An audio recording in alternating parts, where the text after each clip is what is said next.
تو آپ کو آئیڈیا ہو جائے گا کہ یہاں پر گفتگو کس قسم کی ہو رہی تھی۔ یہاں پر جو ہے وہ نعرے جناب لگائے گئے، نہ وہ باقی نہ وہ غدار، قیدی نمبر 804، اس طرح کے نعرے جو ہے وہ وہاں پر گونجتے رہے۔ اس کے علاوہ ویگو ڈالے نامنظور، ہاں جی، پھر جب علی احمد کرد جہاں پر موجود ہوں، اس طرح کے وکلا رہنما جہاں پر موجود ہوں، تو آپ کو پتہ ہوگا پھر کس قسم کے نعرے یہاں پر لگ سکتے ہیں۔ ویگو ڈالے نامنظور، اس طرح کے نعرے لگائے گئے۔ جبری گمشدگی نامنظور، یہ نعرے وہاں پر گونجتے رہے۔ پھر آئینی ترمیم نامنظور، 26ویں آئینی ترمیم کے حوالے سے بات کی جا رہی تھی جب، تو 26ویں آئینی ترمیم نامنظور کے یہاں پر نعرے لگائے گئے۔ اس کے علاوہ جناب نعرے لگائے گئے کہ ایک ریاست دو دستور نامنظور نامنظور۔ تو اس طرح کے جو ہے وہ نعرے یہاں پر گونجتے رہے ہیں وکلا کی جانب سے، اور جو دیگر سیاسی رہنما موجود تھے وہ بھی باقاعدہ طور پر اس میں شامل رہے ہیں، وہ بھی ان نعروں کا جواب باقاعدہ طور پر دیتے رہے ہیں۔ تو وکلا کی جانب سے تو میں پھر یہ کہوں گا کہ طبل جنگ بج گیا ہے۔ جس طرح سے وکلا کنونشن کا انعقاد کیا گیا ہے، جس طرح سے یہاں پر باتیں کی گئی ہیں، آنے والے دنوں میں اس حوالے سے صورتحال مزید ممکنہ طور پر جو ہے وہ تحریک کی صورت اختیار کر سکتی ہے۔ جس طرح سے اپوزیشن کا ایک گرینڈ الائنس بن رہا ہے، ہو سکتا ہے وکلا ان کے ساتھ شامل ہو کر اس تحریک کا جو ہے وہ آغاز کریں۔ عمران خان کی بات کر لیتے ہیں جی۔ اڈیالہ جیل میں آپ کو معلوم ہے، میں نے گزشتہ اپنے ویلاگ میں بھی بات کی تھی کہ ان کے وکلا کی رسائی ان تک روک دی گئی ہے اور ممکنہ طور پر انہیں قید تنہائی میں ڈال دیا گیا ہے۔ آج ملاقات کا دن تھا تو وکلا وہاں پر گئے تھے، لیکن وکلا کی ملاقات نہیں ہونے دی گئی۔ سلمان اکرم راجہ گئے تھے، انہیں بھی روک دیا گیا۔ ایون کہ جو اڈیالہ جیل ہے اس سے 2 کلومیٹر دور ہی وکلا کو روک دیا گیا کہ وہ آگے نہیں جا سکتے۔ فیملی کو بہرحال اجازت مل گئی ملاقات کرنے کی۔ علیمہ خان صاحبہ گئی ہیں اور دیگر لوگ ان کے ساتھ موجود تھے فیملی کے، وہ گئے ہیں، انہوں نے عمران خان سے ملاقات کی ہے، اور جب وہ ملاقات کر کے باہر آئی ہیں تو پھر انہوں نے بتایا ہے کہ عمران خان کو کس حال میں رکھا گیا ہے وہاں پر، اور عمران خان کی کچھ بہت اہم باتیں جو ہیں وہ انہوں نے شیئر کی ہیں۔ علیمہ خان صاحبہ نے یہ کہا کہ جی عمران خان نے بتایا کہ بشرا بی بی کو قید تنہائی میں رکھا گیا ہے، اور اس پر عمران خان کہتے ہیں کہ میں نے جیل حکام سے احتجاج بھی کیا ہے۔ بشرا بی بی کو قید تنہائی میں رکھا گیا ہے اور خان صاحب نے اس پر احتجاج بھی کیا ہے۔ پھر علیمہ خان صاحبہ کہتی ہیں کہ جی بقول عمران خان کے اڈیالہ جیل میں ایک کرنل صاحب ہیں جو آرمی چیف کے کہنے پر بشرا بی بی پر سختیاں کر رہے ہیں۔ آپ کو یاد ہوگا شاید گزشتہ کچھ عرصے پہلے جو ہے وہ جب ایک سماعت ہو رہی تھی نا، غالباً وہ عدت کیس کی سماعت تھی جو کہ اڈیالہ جیل میں ہو رہی تھی، تو اس وقت بھی عمران خان نے، جو وہاں پر اوپر CCTV کیمرہ لگا ہوا تھا اڈیالہ جیل میں، اس کی جانب اشارہ کر کے عمران خان نے کہا تھا ہیلو کرنل صاحب، میں عمران خان بول رہا ہوں۔ تو یہ انہی کرنل صاحب کا دوبارہ عمران خان صاحب نے حوالہ دیا ہے کہ اڈیالہ جیل میں ایک کرنل صاحب ہیں جو آرمی چیف کے کہنے پر بشرا بی بی پر سختیاں کر رہے ہیں۔ 3 ہفتوں سے بشرا بی بی کی عمران خان سے ملاقات نہیں کروائی گئی، یہ علیمہ خان صاحبہ بتا رہی ہیں۔ انہوں نے کہا کہ اس سلسلے میں جب جیل حکام سے پوچھا گیا تو جواب ملا کہ ہمیں حکم ہوا ہے کہ بشرا بی بی کی عمران خان سے ملاقات نہیں کروانی۔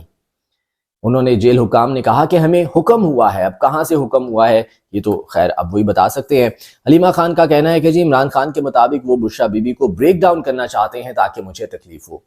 خان صاحب ہمیشہ یہ کہتے ہیں نا کہ بشرا بی بی ان کی ریڈ لائن ہے، بشرا بی بی کو تکلیف دی جاتی ہے تاکہ عمران خان کو توڑا جا سکے۔ تو خان صاحب یہ کہہ رہے ہیں کہ بشرا بی بی کو ایک بار پھر سے تکلیف پہنچائی جا رہی ہے، بریک ڈاؤن کرنے کی کوشش کی جا رہی ہے تاکہ مجھے تکلیف ہو، یہ خان صاحب نے جو ہے وہ کہا۔ لیکن ایک چیز تو اس سے واضح ہو گئی ہے، یہ جو گزشتہ کچھ عرصہ پہلے، بلکہ کچھ ہفتے پہلے ڈیل کی باتیں آ رہی تھی نا، جس میں یہ بھی کہا جا رہا تھا کہ شاید کوئی بیک ڈور رابطے ہیں، کوئی جو ہے وہ ڈیل کی باتیں ہو رہی ہیں، شاید عمران خان کو پشاور شفٹ کیا جا سکتا ہے، وہاں CM ہاؤس میں یا وہاں جیل میں شفٹ کیا جا سکتا ہے، یا اس کے علاوہ بنی گالہ میں شفٹ کرنے کے حوالے سے باتیں ہو رہی تھیں۔ تو یہ اب لگتا ہے کہ وہ بات نہیں بنی ہے، خان صاحب نہیں مانے ان چیزوں پر۔ علیمہ خان صاحبہ کہتی ہیں کہ جی عمران خان کو وہ توڑنا چاہتے ہیں، یہ سختیاں کر کے عمران خان کو توڑنا چاہتے ہیں، لیکن عمران خان مضبوط اعصاب کا انسان ہے۔ عمران خان نے واضح کیا ہے کہ نہ ڈیل کروں گا اور نہ ڈھیل دوں گا، یہ خان صاحب نے آج ایک بار پھر سے واضح کر دیا، اور یہ علیمہ خان صاحبہ کے ذریعے پیغام باہر آیا ہے۔ تو اس سے آئیڈیا ہو گیا کہ وہاں پر بشرا بی بی کو بھی قید تنہائی میں رکھا گیا ہے۔ عمران خان صاحب تک اگر رسائی نہیں دی جا رہی ان کے وکلا کی، تو ایک قسم کے وہ بھی جو ہے وہ سالیٹری کنفائنمنٹ میں ہیں، وہ بھی قید تنہائی میں ہیں۔ تو یہ صورتحال ہے وہاں پر، اور اس کے بعد توشہ خانہ 2 کیس کی سماعت بھی 2 ہفتوں کے لیے ملتوی کر دی گئی ہے تاکہ وکلا ملاقات نہ کر سکیں۔ تو یہ علیمہ خان صاحبہ کی جناب ملاقات ہوئی ہے اور یہ تمام تر پیغامات جو ہیں وہ ان کے ذریعے باہر آئے ہیں۔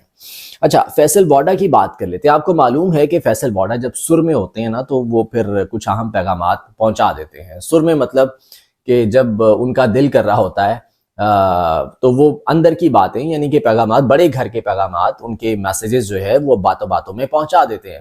تو آج فیصل واڈا پھر سے میڈیا سے گفتگو کر رہے تھے، غیر رسمی سی یہ گفتگو تھی، تو اس میں انہوں نے کہا کہ اس وقت صورتحال یہ ہے کہ حکومت اکڑی ہوئی ہے اور تحریک انصاف لیٹی ہوئی ہے، یہ فیصل واڈا صاحب کہہ رہے ہیں۔ پھر انہوں نے ایک خبر دی، خبر یہ ہے کہ جی پی ٹی آئی میں فارورڈ بلاک بن رہا ہے، یہ بقول فیصل واڈا صاحب کے فارورڈ بلاک بن رہا ہے، آنے والے دنوں میں نہ احتجاج ہوگا نہ دھرنا ہوگا، سب اچھے بچے بن کر چلیں گے، ان کے باپ میں دم ہے تو آ جائیں۔ یہ تو ان کا پیٹ ورڈ ہے نا کہ ان کے باپ میں بھی دم ہے، تو انہوں نے پھر سے یہ کہہ دیا کہ ان کے باپ میں اگر دم ہے تو آ جائیں، سب اچھے بچے بن کر چلیں گے، اور پی ٹی آئی میں ایک فارورڈ بلاک بھی بن رہا ہے بقول فیصل واڈا کے۔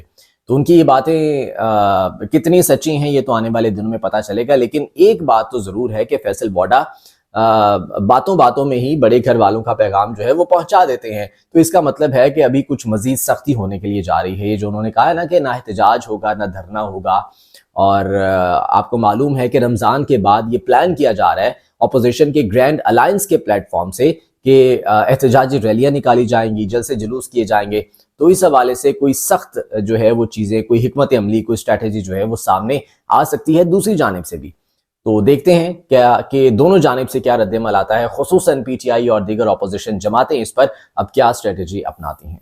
آج کے ولاگ سے اتنا ہی، مجھے اجازت دیجیے، اللہ نگہبان۔